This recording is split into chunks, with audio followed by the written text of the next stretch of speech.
이 영상은 창세기 44, 45장을 중심으로 한 설교로 요셉의 형제들과의 갈등과 화해 과정을 통해 진정한 용서와 회개의 본질을 설명합니다.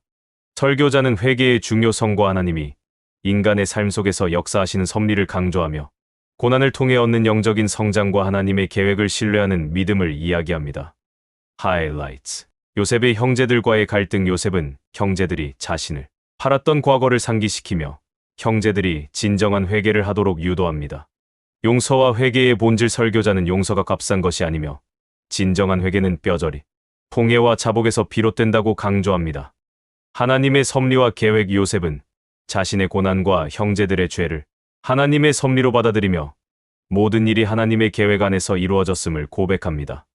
요셉의 성공과 가족 화합. 요셉의 성공은 가족의 화합과 회복으로 이어지며 형제들과 아버지를 애굽으로 초대해 함께 살게 됩니다. 고난을 통한 영적 성장. 설교자는 고난이 인간을 깨우고 신앙적으로 성장하게 하는 도구임을 설명하며 고난 속에서도 감사하는 마음을 가지라고 권면합니다. 영상을 시청하겠습니다. 유익하셨다면 구독, 좋아요를 눌러주세요. 이제 창세기 44장을 공부하겠습니다.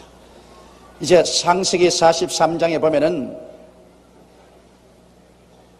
야곱이 너무 흉년이 오래 계속하는지라 하는 수 없어서 애굽의 국무총리 요셉의 요구대로 절대로 자기가 안 내놓겠다는 베냐민 데리고 11형제가 곡식을 사오도록 그렇게 만들어졌습니다. 그래서 이 11형제를 요셉이 자기 공간에 불러다가 손발을 씻게 하고 아주 진수성찬을 차려서 대접을 상다리가 휘어지도록 해서 잘 해주었습니다. 이 사람들은 영문을 몰랐습니다. 왜 요셉이 이렇게 상다리가 휘도록 대접을 해주는지도 몰랐고, 또 희한하게 자기들을 밥상에 앉히는데 마청으로부터 시작해서 쫙 끝에까지 질서정연하게 요셉이 앉히는 것도 희한하게 생각했었습니다. 그러나 그들은 꿈에도 요셉이 자기들이 아라비아 대상에 팔아버린 11째 동생이라는 것은 몰랐었습니다. 애굽의 국무총리로 알았지 요셉이라고는 전혀 몰랐었습니다. 왜냐하면 13살에 헤어졌는데 30살에 만났으니까 알 수가 없죠. 이제는 꿀이 수염도 나고 이렇게 있으니까 감히 요셉이라고는 꿈에도 생각하지 못하므로 그들은 전혀 알지 못했습니다. 이제 요셉이 형들을 미워는 안 해하지만은 아주 연극을 꾸며가지고서 고생은 단단히 시키기로 작정을 하셨습니다. 왜냐하면 형들이 자기를 팔아먹어서 자기가 종살이 감옥살이 하는데 너무너무 가슴에 한이 맺힌 삶을 살았습니다. 이제 형들을 그는 용서는 하지만은 그러나 형들에게 상당히 기합은 넣고 있습니다. 가만히 보면요, 그냥 오자마자 내가 요셉이요 그렇게 안 했습니다. 형들에게 상당히 기합을 넣습니다. 그래서 형들로 하여금 정말 과거에 자기들이 요셉에게 지은 죄를 뼈저리게 회개하고 통에 자복하도록 그렇게 만들어주는 것입니다.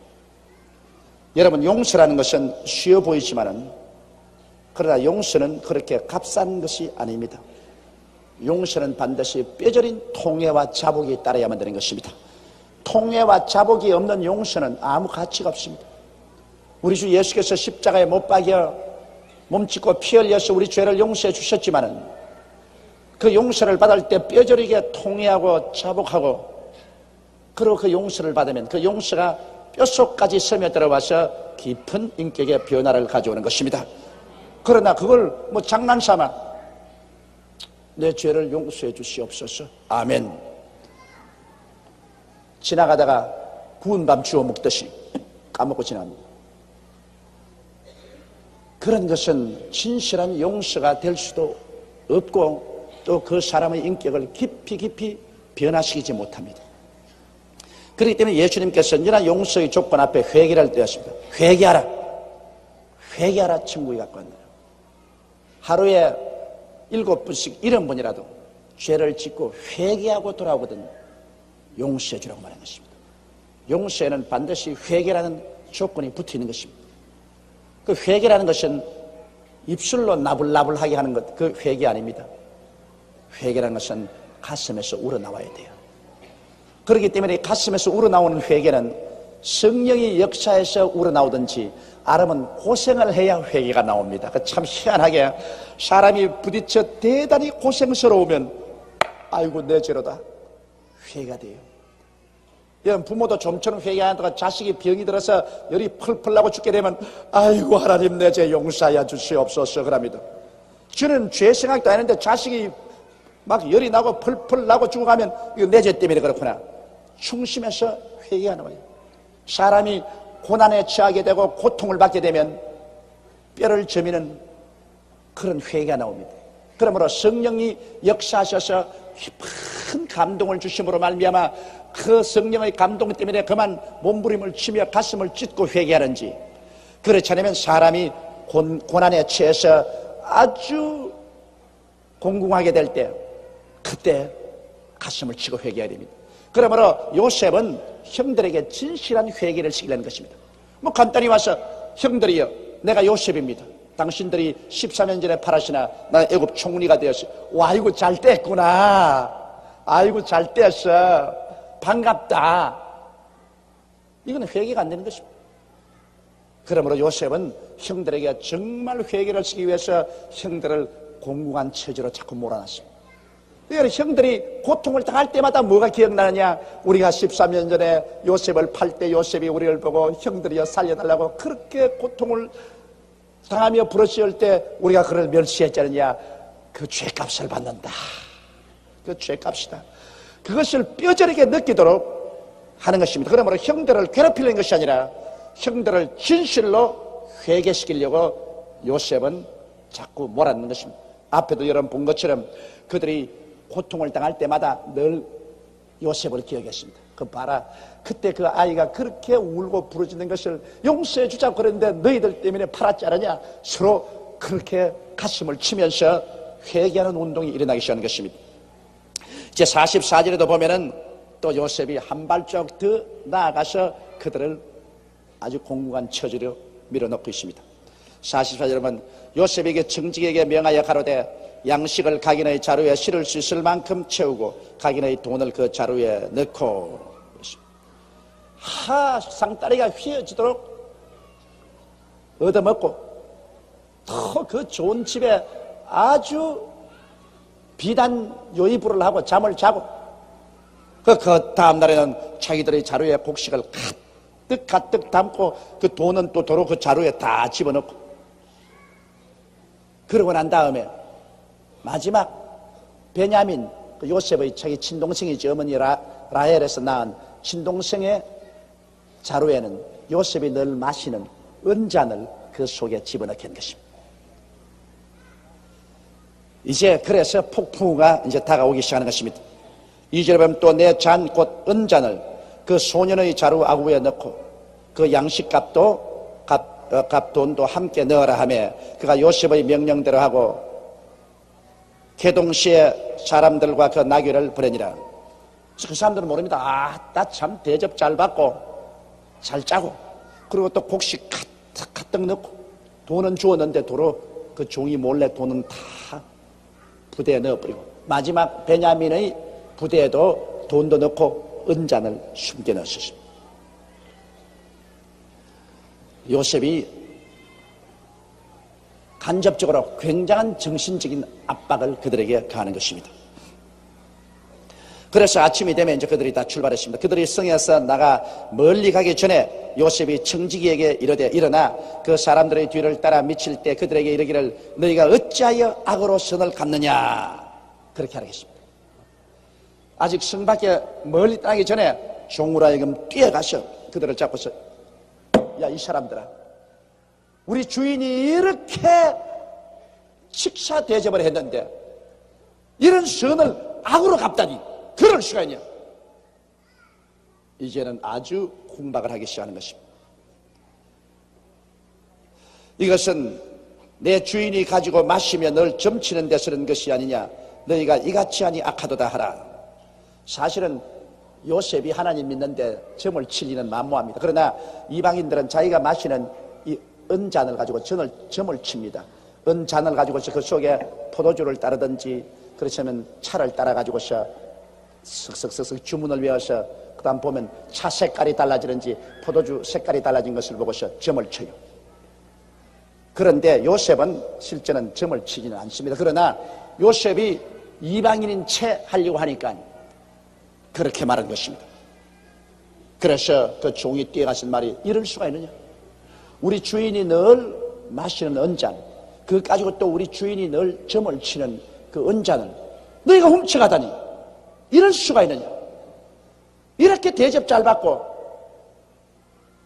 그랬는데 악으로 갔다니 당신들 고약한 사람이 아니냐.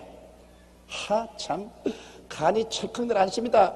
이 형제들이 애굽만 내려오면 문제가 생겨요.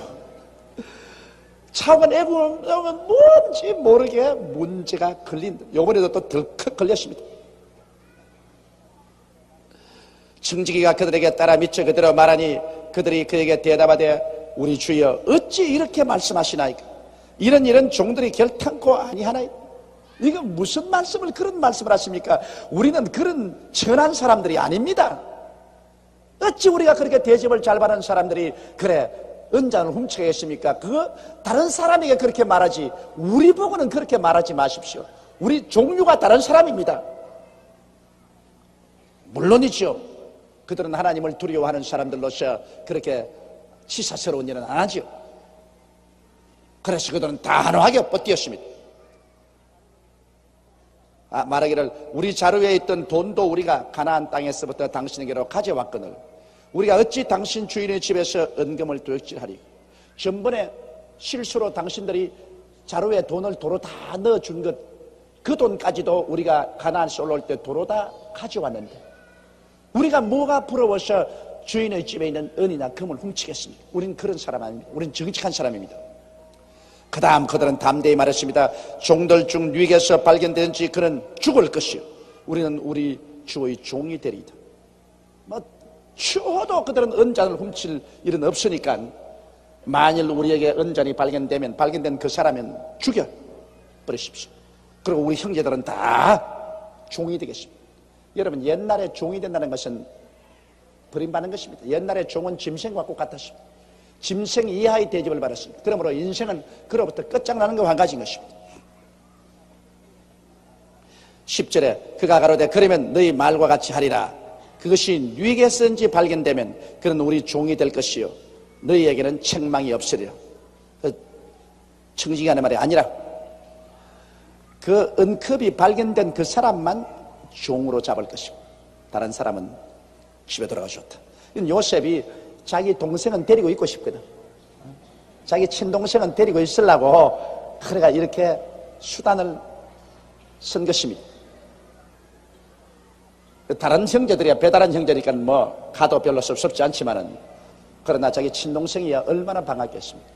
친동생은 어떻게 하는지 요셉이 자기를 나타내지 아니하고 올무를 걸어가지고서 잡으려고 그렇게 해서 그물을 딱 만들어가 탁 쳐놨습니다. 그들이 각각 급히 자루를 땅에 내려놓고 각기 푸니 그가 나이 많은 자에서부터 시작하여 나이 적은 자에까지 수탐하며 잔이 베냐민의 자루에서 발견된지라. 자, 이거 낭패났습니다. 그들이 옷을 찢고 각기 짐을 나귀에 싣고 성으로 돌아오니라.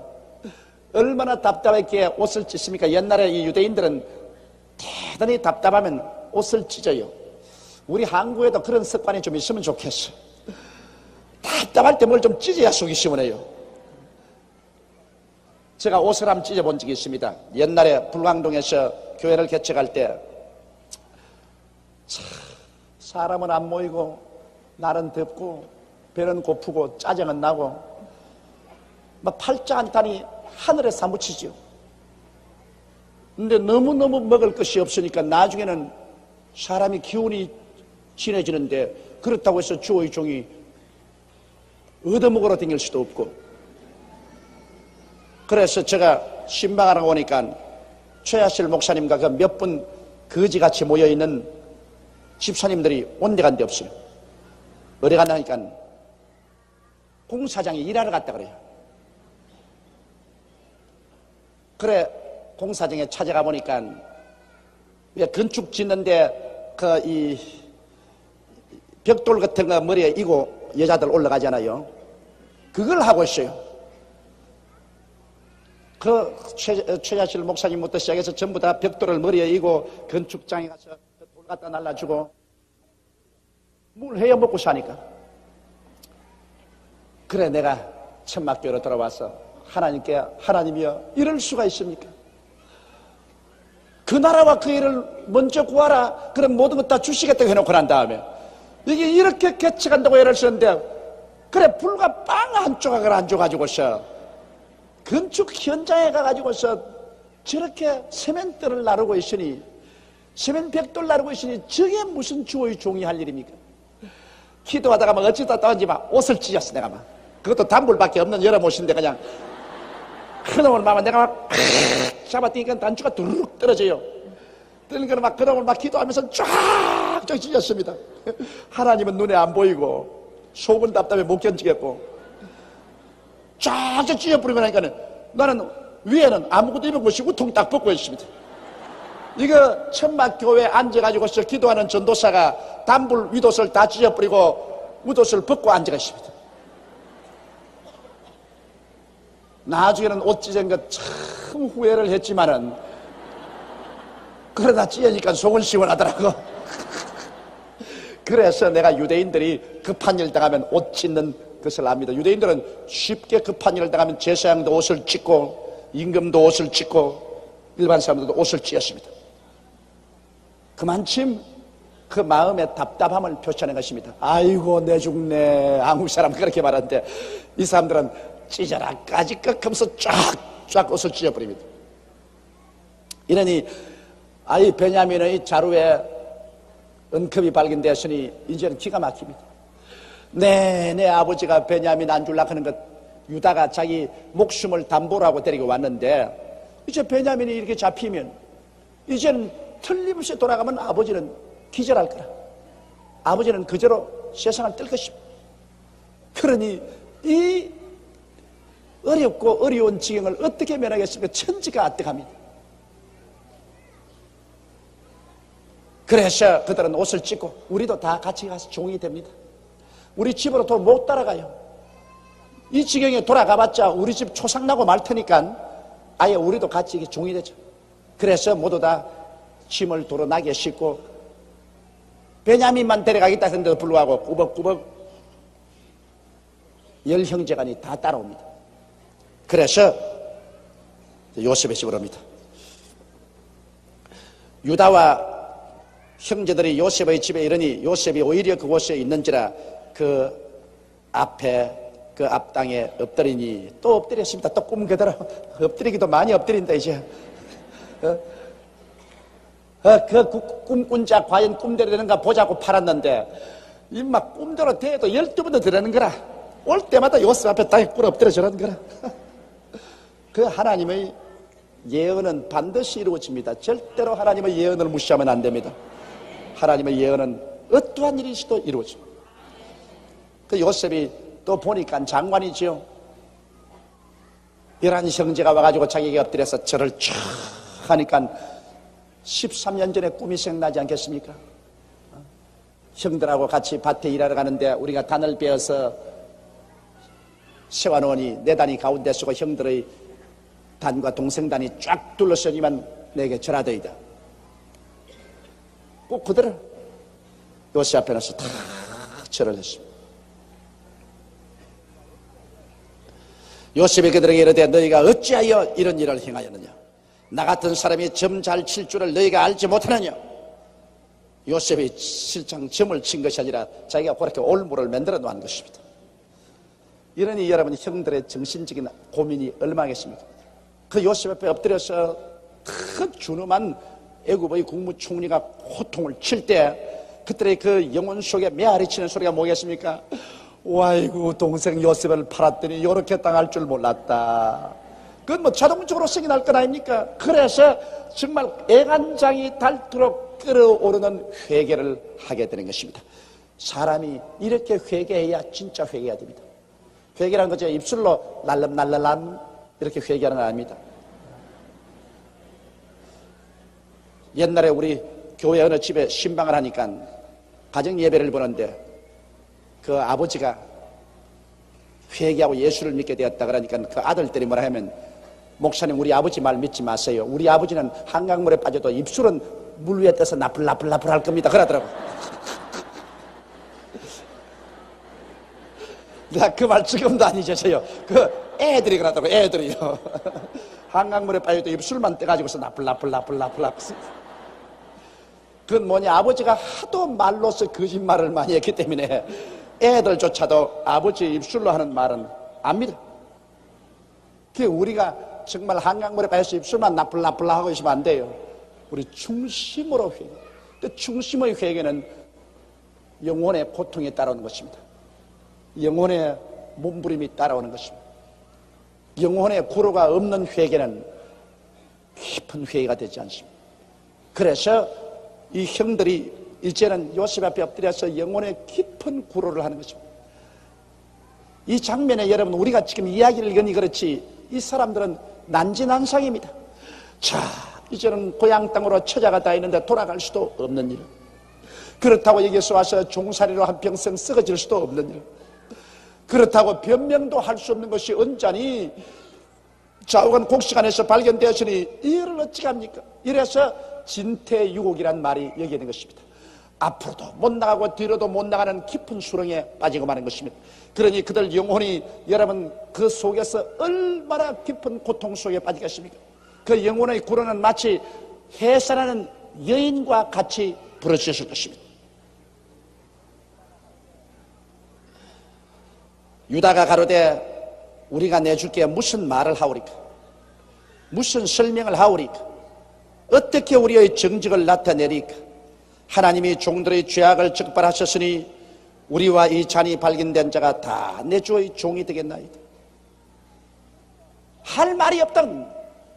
뭐 너무나 눈앞에 증거가 드러나셨으니까.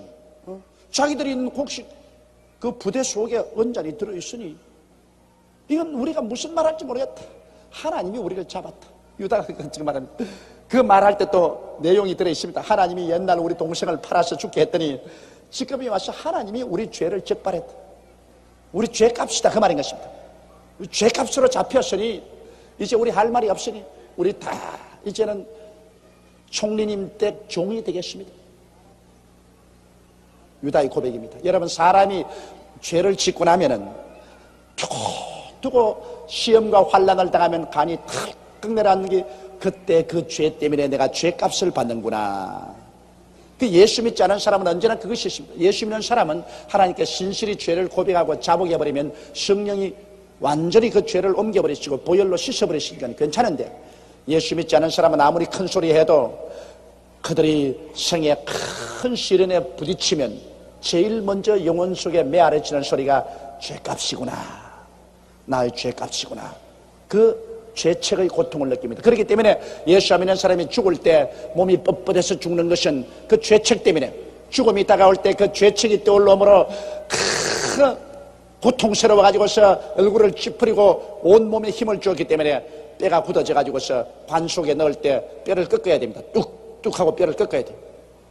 그런데 예수 믿는 사람들은 죽을 때 죄가 다 용서 안 받고 하늘의 아름다운 음악 소리 들리는데 하나님이 천사들이 영접하러 오는 것을 보고 너무 좋아서 할렐루야 하고 웃다가 보니까 온 뼈가 노골노골 해가지고서 그 관속에 들어가도 노골 참 관속에 넣고 초상치기가 좋다. 그 죄책이라는 것이 그렇게 무섭습니다. 여러분, 이 세상에서 죄를 그리스도의 십자가 앞에서 회개한 사람은 죽을 때 큰 기쁨을 가지고 죽을 수 있고, 이 세상에 죄 지었고 죄 안 지었다고 고집을 부린 사람은 마지막 죽음의 자리에서 무서운 정죄의식을 받고 몸부림을 쳐야 되는 때가 다가오는 것입니다. 그러니 여기 유다는 별 도리 없이 이것이 우리 과거에 지은 죄가 하나님이 그 죄값으로 우리를 붙잡았다. 그렇게 얘기 고백하고 있습니다. 유다가 가로되 우리가 내 주께 무슨 말을 하오리까? 무슨 설명을 하오리까? 어떻게 우리의 정직을 나타내리까? 하나님의 종들의 죄악을 적발하셨으니 하나님의 종들의 죄악을 하나님이 적발했다.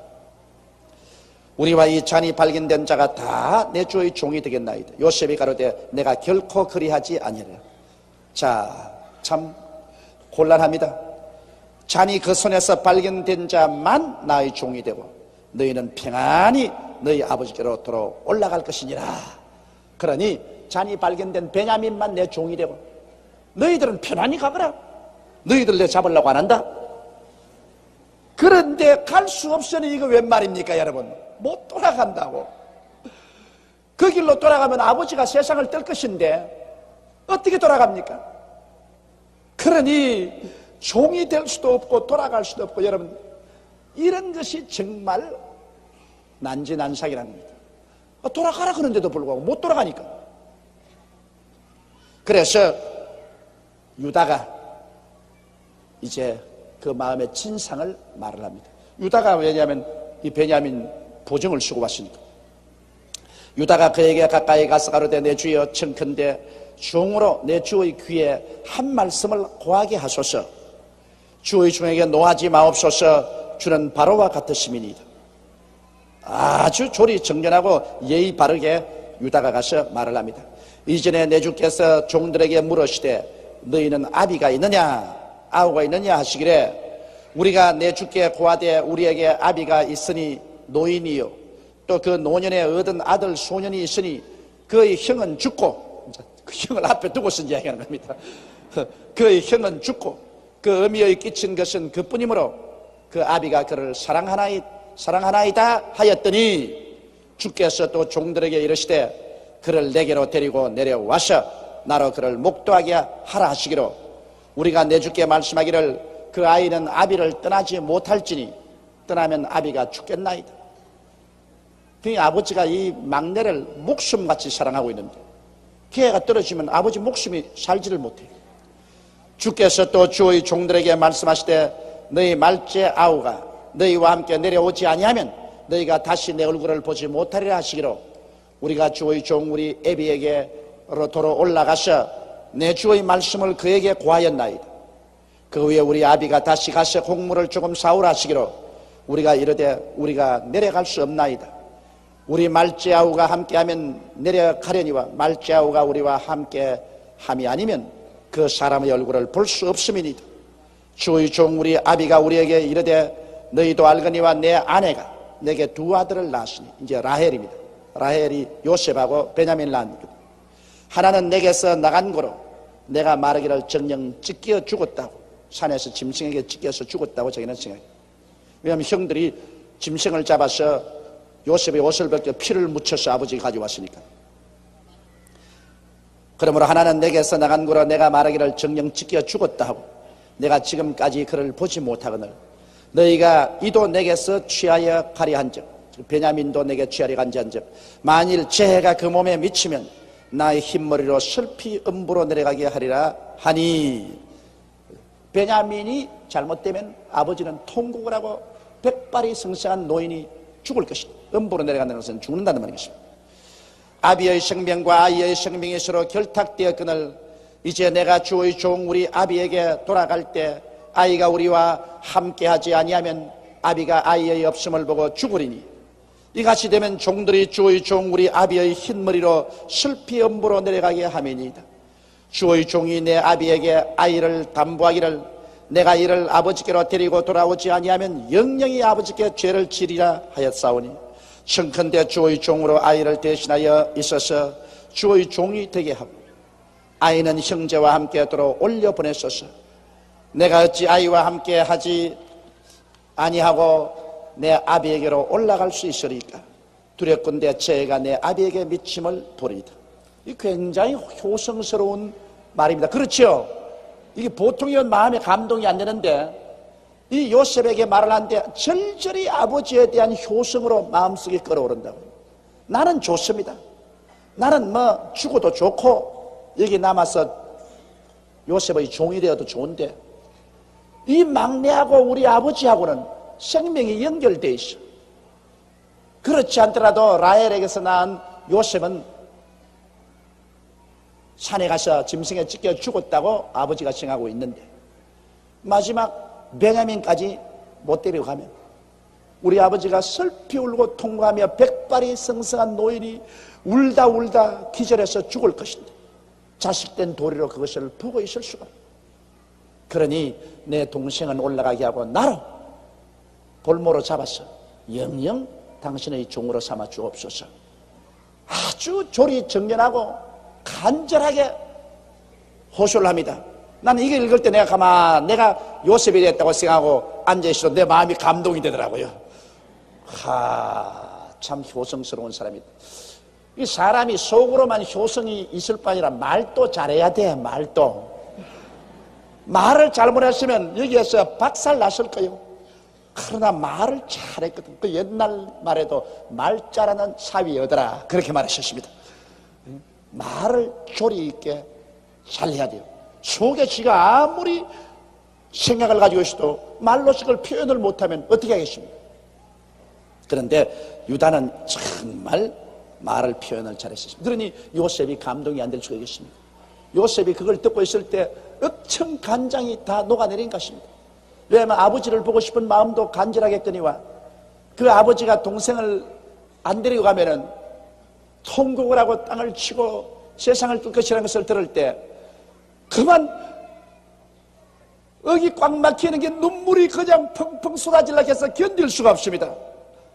그래서 40을 보면 요셉이 시종하는 자들에게 그 정을 억제하지 못하여 소리를 질러 모든 사람을 자기에서 물러가라 하고 그 형제에게 자기를 알리니 때에 그와 함께 한 자가 없었더라. 너무 요셉이 격정이 돼가지고 그만 그 시종들은 애굽 사람 보고 너희들은 물러가라, 백반피 물러가라 호통하니 막 놀래가지고서 종들이 다 막 혼비백산에서 달았을 때 요셉이 방성대국을 했었습니다. 요셉이 시종한 자들 앞에서 그 정을 억지지 못해 소리질러 모든 사람을 자기에게 물러가게 하고 그 형제에게 자기를 알리니 때에 그와 함께 한 적 없더라. 요셉이 방성대국하니 애굽 사람에게 들리며 바로의 궁중에 들리더라. 얼마나 큰 소리로 울었던지, 그 요셉이 감정이 얼마나 섬세한 사람이고 그 사람이 착한 사람. 그 요셉이 방성대국한 것은 그 형제들 보고서 방송행해라 아버지 때문에. 아버지가 말째 동생을 안 데리고 가면은 아버지가 통곡을 하고 세상을 뜰 것이라는 그 유다의 간절한 호소를 듣고 그 마음이 너무 감동이 돼가지고 그만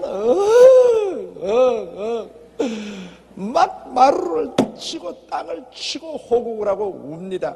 얼마나 큰 소리로 울었던지 자기 사무실에서 저 바로의 집무실까지 다 들렸다. 온 왕궁이 다 떠나가게 방성대국을 했다. 요셉은 잘 울었어요.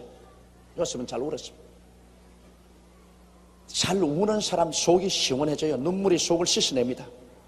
눈물이 없는 사람은 좀처럼 그 속을 못 씻어내는데 잘 우는 사람은 속을 잘 씻어내는데 또 너무 잘 울어도 체면이 안 서지만은 그러나 가끔 가다가 울만 할 때는 울어야 돼요.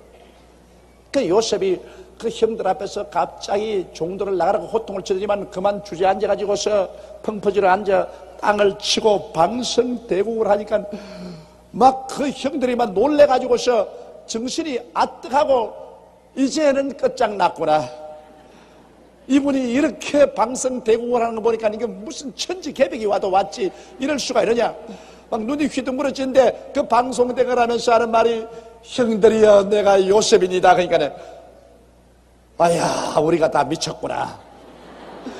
이게 우리 정신으로는 이런 소리 들을 수가 없는데 세상에 이런 일이 있을 수가 있냐. 아예 그냥 정신이 멍멍하고 기가 아뜨겠습니다. 참 기막힌 일이죠. 요셉이 방송되고 가니 애굽 사람에게 들리며 바로의 궁중에 들리더라. 요셉이 그 형들에게 이르되 나는 요셉이라. 내 아버지께서 아직 살아 계시니까. 형들이 그 앞에서 놀라서 능히 대답하지 못하는지라. 놀랄 거 아닙니까 여러분. 뭐 놀랐다 그러는 건 보통이지. 내 같으면 까무라쳤을 거야. 까무라쳤어. 세상의 원수는 외나무 다리에 맞는다고 하더니만 이런 난처한 일이 세상에 어디에 있습니까? 자기들이 빨가벗겨 가지고서 희희낭낭하고 요셉이 온 음식을 먹고 그러고 비웃으면서 저 자식 꿈이 이루어지는가 보라. 이 자식아 잘 가라 잘 가라. 종으로 팔려서 잘 가라. 네 꿈이 잘 되는지 보자. 친형제 어디 그러겠습니까? 배다른 형제니까 여러분 또 더 미운 생각이 더 나잖아요. 배다른 형제끼리는 여러분 서로 앉아서 마음으로 겉으로는 웃어도 마음으로는 안 웃는다고요. 그러니 배달한 형제고 또 아버지의 특별한 사랑을 받은 애니까 그냥 시기와 질투가 세서 야 이놈아 잘 가라. 그래 울어라. 누가 대답하는가 보자. 네 꿈이 이루어지는가 보자. 보자. 그랬는데 그러고 난 다음에 13년의 세월이 지나고 난 다음 여태껏 자기들이 와서 머리를 조아리고 국궁 재배를 하고 한 그 어른이 요셉이라. 이러니 뭐 체면이 말이 아니지. 체면이 말이 아니야. 그 죄를 감출 수가 없어. 몸들 바가 아닙니다. 안절부절이지. 입이 딱 벌어지고 어안이 벙벙하고 귀가 다 멍멍했을 것입니다. 요셉의 형들에게 이르되 내게로 가까이 오소서. 그들이 가까이 가니 가로되 나는 당신들의 아우 요셉이니 당신들이 애굽의 판자라. 자, 이거 피할 수가 없네. 또 요셉이 또 가까이 오라 하네. 또 가까이 오소서. 날 자세히 한번 쳐다보십시오. 내가 누구같이 보입니까?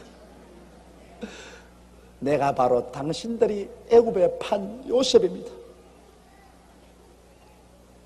그의 얼굴을 들 수가 없고 뭐 얼굴에 화로불을 담아서 불이 확 타는 것이. 그러나 요셉의 한 위대한 점은 요셉은 모든 자기 환경에 일어난 일을 먼 눈으로 봤습니다. 가까운 현장으로 보지 않고 자기의 일어난 모든 것은 결국 전지전능 무소부지하시고 절대 주권자인 하나님의 손에서 움직인다는 것을 요셉은 알고 있었습니다. 요셉의 그 신앙입니다. 하나님이 모든 것을 움직인다. 현재 내 환경에 마귀가 와서 날뛰더라도 결국 뒤에서 하나님이 끈을 잡고 움직인다. 모든 인생에 일어나는 일은 꼭두각시라. 여러분 꼭두각시 하는 건 끈 가지고 놀리는 거 봤죠? 여러 가지 끈 가지고. 꼭두각시가 놀아놔도 그 뒤에는 끈 가지고 이렇게 놀리는 거예요. 이렇게. 그러니 이 요셉의 신앙은 하나님의 절대 주권적인 신앙인 것입니다. 한번 따라 말씀해 주시죠. 하나님의 절대 주권적 신앙.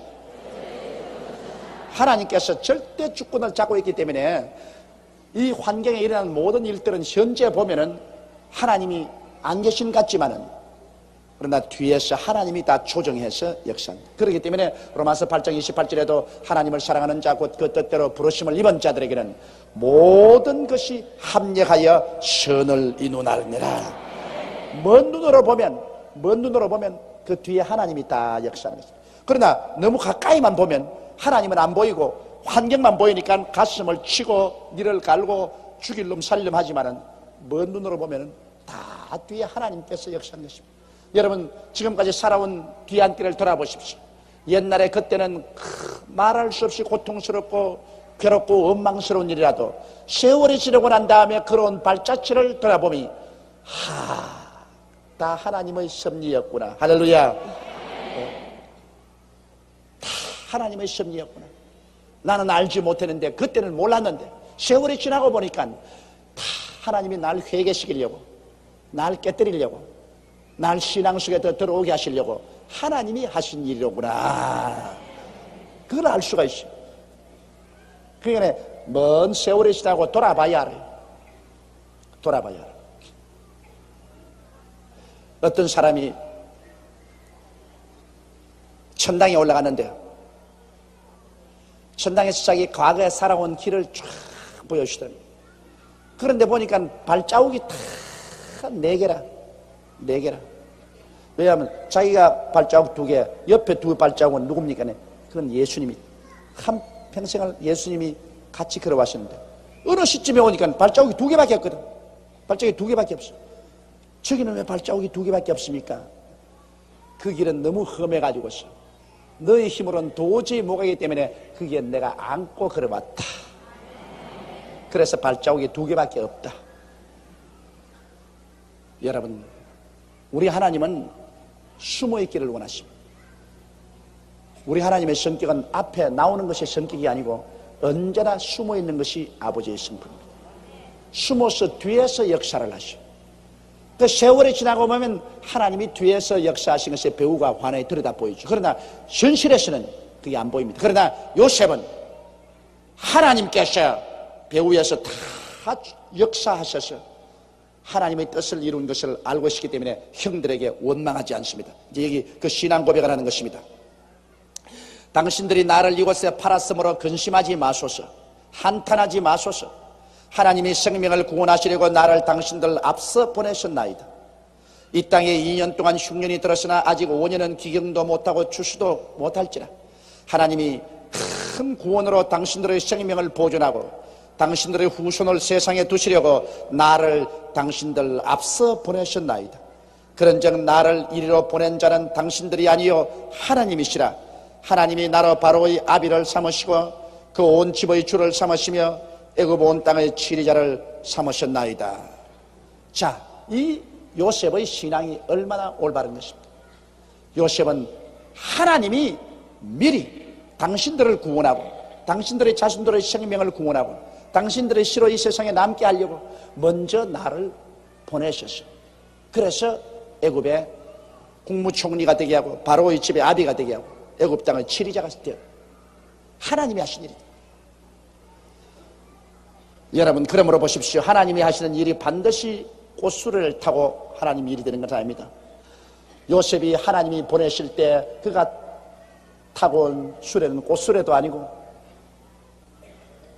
보통 나무 수레도 아니고 종으로 쇠고랑이 차여서 끌려왔었습니다. 고난의 수레를 타고 와도 나중에 보면 그것이 하나님이 예비한 축복의 수레였습니다. 고난이 다가온다고 해서 하나님이 버렸다고 오해하지 마십시오. 절대로. 왜냐하면 우리가 하나님 중심으로 살고 주님 중심으로 살면 우리에게 다가오는 모든 고난도 결국은 영광으로 가는 수레가 되는 것입니다. 고난의 수레를 타고 영광에 도착하는 것입니다. 이러므로 우리가 먼 눈으로 사물을 바라보면 원망하지 않게 돼요. 범사에 감사하게 돼요. 먼 눈으로 바라보면 이것 다 하나님이 큰 알지 못하는 계획을 세워서 그것을 이루려고 나를 지금 인도해 주가신다. 그러면 고난도 평안도 합쳐서 그 길을 걸어가게 하는 것이기 때문에 범사에 감사할 수가 있는 것입니다. 하나님 감사합니다. 고난은 고난대로 감사하고 평안은 평안대로 감사하고 모든 일이 합동하여 아버지의 뜻이 이루게 됨을 감사합니다. 그래서 요셉은 그 고난의 단계마다 하나님의 뜻이 이루어지는 단계였습니다. 이러므로 형들을 원망하지도 아니었고 형들 보고도 두려워하거나 탄식하지 말라고 권면했습니다. 이 얼마나 놀라운 신앙입니까? 당신들은 속히 아버지께로 올라가서 고하기를 아버지의 아들 요셉의 말에 하나님이 나를 애굽 전국의 주로 세우셨으니 내게로 지체 말고 내려오사 아버지의 아들들과 아버지의 손자들과 아버지의 양과 소와 모든 소유가 고센 땅에 있어 나와 가깝게 하소서. 흉년이 아직 5해가 있으니 내가 거기서 아버지를 복양하리이다. 아버지와 아버지의 가족과 아버지의 모든 소속이 결핍할까 하나이다 하더라 하소서. 참 야곱 효자 아들 하나 뒀네. 자식 낳고도 이런 자식들이 있으면 자식 키울 때 고생한 것 다 잊어버리는 것입니다. 근데 옛날에는 학교도 없었고 별로 가르치지도 아니하고 그냥 낳아가지고서 그대로 그냥 산과 들로 그냥 던져놔버린 자식들도 이렇게 잘 된다고. 요 사회는 뭐 가정교육이니 학교교육이니 사회교육이니 온갖 교육한다고 예를 써도 그냥 자식들이 뻗대어 나가고 반발하고 불순종하고 공부하라면 놀고 놀라면 공부하고 이러는데 옛날엔 그렇지 않았어. 옛날에는 이건 마음대로 그냥 낳기만 하고 난 다음 교육이 뭡니까? 어릴 때부터 벌써 아장아장 그러면 부려먹은 자식들인데 이런 자식들이 이렇게 효도해요. 그런데 지금도 보면 그래요. 고생한 자식이 부모에게 효도해요.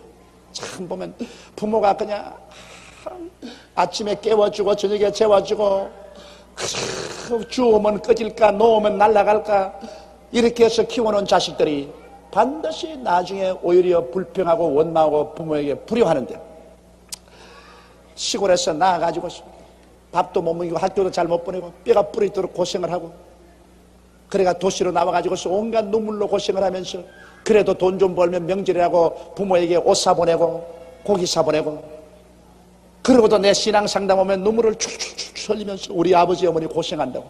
근데 가만히 보면 알 수가 없어. 아버지가 뭐 어머니가 나가 잘 먹였나 잘 입혔나. 그 내 동생이 지같이 도시에 와가지고서 공장에서 일하고 혹은 요정에서 일을 하면서 혹은 자기 몸을 팔아가면서 살면서도 교회 나옵니다. 여러분, 몸 파는 사람 교회 나온 사람 많아요. 현재 못 먹고 살아서 홍등가에서 몸을 팔고 있으면서 교회는 나와요. 교회 나와서 내게 신앙상담 와요. 오면서 눈물을 비우듯이 목사님, 나는 교육이라고 배운 것이 국민학교밖에 못 나갔습니다. 배운 거 없습니다. 아버지는 중풍 걸려있고 어머니는 아파서 일 못하고 동생들은 어리고 먹여 살릴 도리가 없습니다. 내가 몸을 팔아야 먹고 살지 다른 일을 해가지고서는 도저히 먹고 살 수 없으니 내 하나 던져서 몸 팔아가 아버지 복양하고 자식들 동생들 다 교육시키고 이렇게 합니다, 목사님. 그러나 내가 하나님은 버릴 수가 없습니다. 나는 하나님을 사랑해요. 난 예수님 믿고 밤마다 하나님께 부르짖어 기도하고 있습니다. 목사님, 나 같은 사람도 구원받을까요? 이런 신앙상담 비일비재로 옵니다. 여러분, 그러한 간증을 들을 때 내가 참 천지가 안 돼갑니다. 어떻게 도와줍니까? 그 걔들한 말이, 그럼 한 달에 생활비가 얼마나 필요? 아버지 약값하고 동생들 공부하는 것 다 하면 한 달에 50만 원에서 70만 원, 100만 원씩 들어간다는 겁니다. 그러면 그 사람이 어디가 직장을 얻어가지고서 50만 원에서 100만 원 벌을 수가 있나요? 없습니다. 온 가족의 목숨이 그 사람에게 달려있어요. 내가 옛날에 아무것도 모를 때는 그런 사람을 보고 심히 욕을 했는데, 내가 사건을 알고 보니까 여러분, 고의적으로 타락한 사람도 있지만은 그러나 많은 사람들이 피할래야 피할 수는 운명에 부딪혀서 그 일을 하고 있더라고요. 그래, 나도 별 도리 없고 기도하자. 그 죄악 가운데 있으면서도 기도해라. 어찌할 도리가 없다. 이것은 국가도 도와줄 수 없고 교회도 도와줄 수 없다. 하나님이 도와주셔야지 어찌하노? 기도하자, 기도. 그래서 어찌하는지 좋은 신랑 만나가지고서 시집 가가지고서 가정생활하면서 도와줄 수 있도록, 부모를 모실 수 있도록 그런 길이 열리도록 기도하자. 그래서 기도해가지고서 그런 아가씨들 중에서 좋은 신랑을 만나서 결혼하고 가정 이룬 사람 꽤 많아요. 또 그 희한한 남자도 있어요. 그런데 와서 걸려가지고서 또 데리고 장가드는 사람도 있어요. 그 남자들 다 아주 고약한 사람인 줄 아는데 또 덜 고약한 사람도 있어요. 그런데 와서 그런 여자 데리고서 자기가 뼈 빠지게 버린 돈 가지고서 포주에게 다 빚 갚아주고, 그리고 데리고 나와가지고서 또 그거 데리고 산다고. 우리 교회도 지금 그러면서 출석하는 사람 몇 상이 있어요. 내가 돌봐준, 내가 주례를 해주는데 아무도 몰래.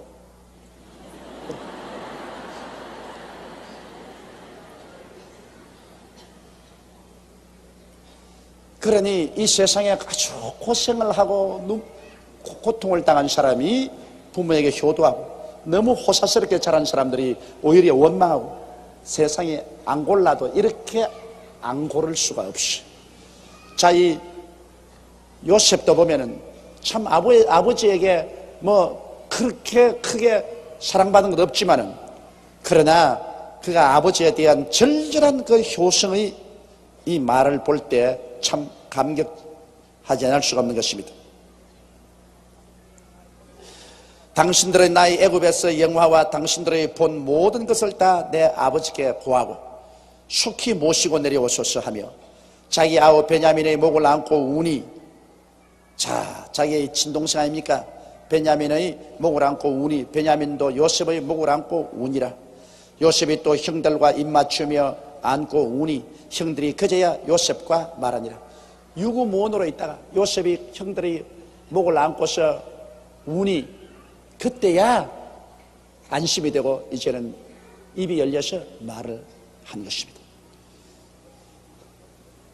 요셉의 형들이 왔다는 소문이 바로의 궁에 들리며 바로와 그 신복이 기뻐하고, 바로는 요셉에게 이르되 내 형들에게 명하기를 너희는 이렇게 하여 너희 양식을 싣고 가서 가나안 땅에 이르거든 너희 아비와 너희 가족을 이끌고 내게로 오라.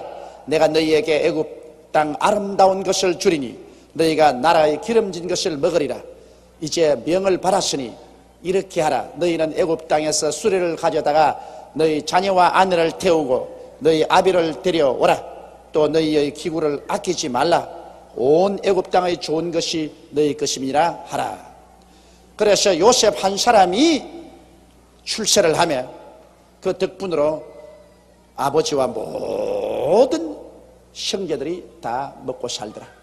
21절부터 이스라엘의 아들들이 그대로 할세 요셉이 바로의 명대로 그들에게 수레를 주고, 자, 나라에서 내리는 수레니 얼마나 은수레, 금수레, 멋있는 수레겠습니까? 그들에게 수레를 주고 길 양식을 주며 또 그들에게 다 각기 옷 한 벌씩 주되 베냐민에게는 은 300과 옷 5벌을 주고, 참 출세했네. 출세해서 참 동생 팔아먹고 또 그 덕분으로 또 출세도 하고, 이 형들 참 희한한 형들이요. 그가 또 이와 같이 그 아비에게 보내되 순하기 10필에 애굽의 아름다운 물품을 실리고 앞나기 10필에는 아비에게 길에서 공개할 곡식과 떡과 양식을 실리고, 참 훌륭한 아들입니다. 이에 형들을 돌려보내며 그들에게 이르되 당신들은 노중에서 다투지 말라 하였더라. 왜 다투지 말았냐? 가다가 이제 싸움 붙습니다. 내 그때 요셉 팔지 말다 그랬는데 네가 팔자 안 그랬나? 네가 팔자 그랬지 않냐? 나는 그래도 그렇게 많이 팔자고 안 그랬어. 나쁜 일이 생기면 서로 안 했다 그러고 좋은 일이 생기면 서로 했다 그럽니다. 그때 나는 팔지 말자 그랬는데, 그래, 시몬 네가 팔자 그랬지 않았냐? 레위 네가 팔자 그랬지. 싸움이 붙게 됐어. 그래서 요셉이 하는 말이 가다가 싸우지 마라. 길 가다 싸우지 마라.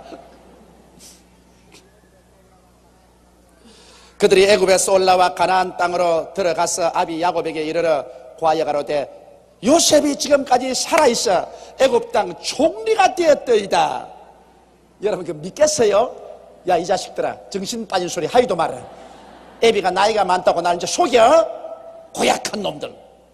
그렇게 말합니다. 왜냐하면 내가 그런 소리 들었다. 우리 할아버지가 연세가 92살 때요, 그때 트란지스터 라디오가 처음 나왔어요. 그래 시골에 경상남도 울주군 삼남면 교동리 31번지에 계신 우리 할아버지를 제가 찾아가 가지고서 트란지스터 라디오를 떼어갔습니다. 할아버지가 내놓고, 할아버지 이게 미국에서 소리하는 게 들립니다. 그러니까 여러분 여기는 미국의 소리 방송입니다. 미국의 소리 나오고.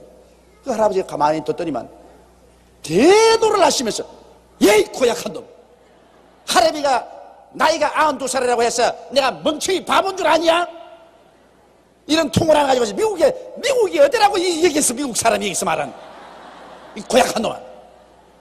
아이고 할아버지, 이게 과학이 발달돼가 라디오라는 것인데 여기에 무선으로 공중으로 이렇게 전파가 날아가, 이런 고약한 놈이 있나. 그래 할아버지가 그래 나이가 많다고 해서 너 바본 줄 아느냐? 할아버지 바보 아니다. 공중에 줄도 없고 아무것도 없는데 무슨 미국에서 소리가 들려? 지가 다 뭘 만들어 넣어가지고서 여기다 유성기를 만들어 넣어가지고서 요렇게 만들어 놓고 할아버지를 속이려고. 아이고 아무리 말을 해도 안 믿습니다. 왜? 나는 할아버지 이 줄이 없어도 미국에서 소리도 들리는데 이와 같이 하나님은 안 보여도 계신다 그 말 하려고 했다가 나 본전도 못 찾아. 아이고 아무리 전도해도 할아버지가 예수를 믿어야지 웃기는 소리 하지 마라. 예수가 다 뭐야? 그저 살다가 죽으면 그뿐이지. 그렇게 말씀하십니다. 그래서 할아버지 전도하려고 트란지스터 라디오 한번 가져갔다가 본전도 못 찾고 그 길로 돌아온 적이 있어요. 이러니 여러분 도저히 인간으로서 상상할 수 없는 일이 생길 때는 사람이 안 믿으려고 합니다. 그런데 요셉이 분명히 죽었다고 해서 그 채색 옷을 짐승의 피에 적셔서 가져온 것 내 눈으로 보았는데 난데없이 말이야 첫 번 갔다 올 때도 아무 말도 안 하고 하려면 두 번째 애굽에 갔다 오더니만 전 형제들이 흥분해가지고서 아버지와 요셉이 살았는데 그것도 국무총리가 됐더라고 그러니까 아이고 노인이라고 속이는구나 이놈의 자식들이. 그렇게 할 것 아닙니까? 고아야 가로되 요셉이 지금까지 살아있어 애굽 땅 총리가 되었더이다. 야곱이 그들을 믿지 아니함으로 기색하더니, 기색하니 기절했다는 것입니다. 그 말이 도대체 말 같은 소리를 해서 아이고 답답해라. 나를 늙었다고 무시를 해가지고서 그래 이 말 같은 소리 하냐. 이건 믿어지지 않은 것입니다. 그러나 증거라는 것이 참 중요해요. 그들이 또 요셉이 자기들에게 부탁한 모든 말로 그 아비에게 고함해 그 아비 야곱이 요셉이 자기를 태우려고 보낸 수레를 보고야 기운이 솟생한지라. 그런 수레는 도저히 자기들이 생각할 수도 없고 만들 수도 없어요. 자기 아들들이 아무리 효자라도 그런 수레 못 만들어요. 왜냐하면 애굽의 임금님이 왕궁에 쓰기 위해서 만든 수레니까 이야말로 참 값비싼 거라. 야곱이 있는 재산 다 팔아도 그 수레 하나 만들까 말까 하는 그런 아주 멋있는 수레입니다. 요사이 말하면은 뭐라고 말할까? 저 벤츠보다 더 좋은 게 뭐야? 롤스로이스. 롤스로이스를 탁 아들이 보내서 가져왔습니다. 여러분 롤스로이스는요 지금 한 대 억대가 넘습니다. 억대가. 그게 보통 사람은 롤스로이스 못 타요. 내가 평생에 롤스로이스 한 번 딱 탔다고요. 한 번 딱. 오스트라리아에 전도하러 가니까 오스트라리아 억만장자인데 나를 비행장에 데리러 왔는데 롤스로이스를 굴리고 왔더라고요. 금빛 깔라는 롤스로이스. 그 영국제인데 그거는 자동차인데 그건 타면 아무 소리가 안 나요. 자동차 엔진 굴러가는 소리도 안 나요. 그렇게 아주 값비싼 차입니다. 딱 롤스로이스를 타고 착 시더니 거리 다니면서 내가 자꾸 누가 안 봐주는가 싶어가지고서